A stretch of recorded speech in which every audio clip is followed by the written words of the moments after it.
The last train passenger. It was 3:37 a.m., and the train had pulled into its last stop. Every seat was empty, or so they thought. When staff checked the cameras, they saw this. One passenger was still sitting completely still. There was no movement, no face, just sitting there.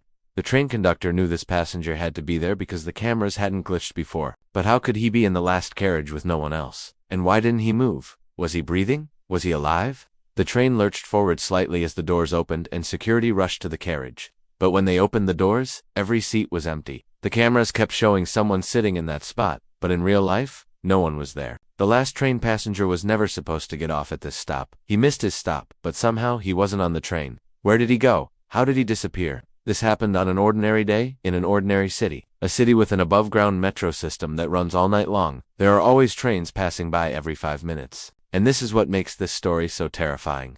If you're on a late-night train and you see an empty seat, don't sit down. Because if you do, you might end up like this guy. Stuck on a train with no one to help you, because if you call the police, they won't come. Because the cameras have no audio, so they won't know if you're actually in danger or not. And even if you scream, no one will hear you. Because the last thing you'll ever hear is this.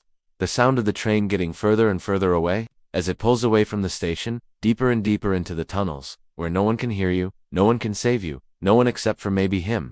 The man who disappeared on the CCTV cameras.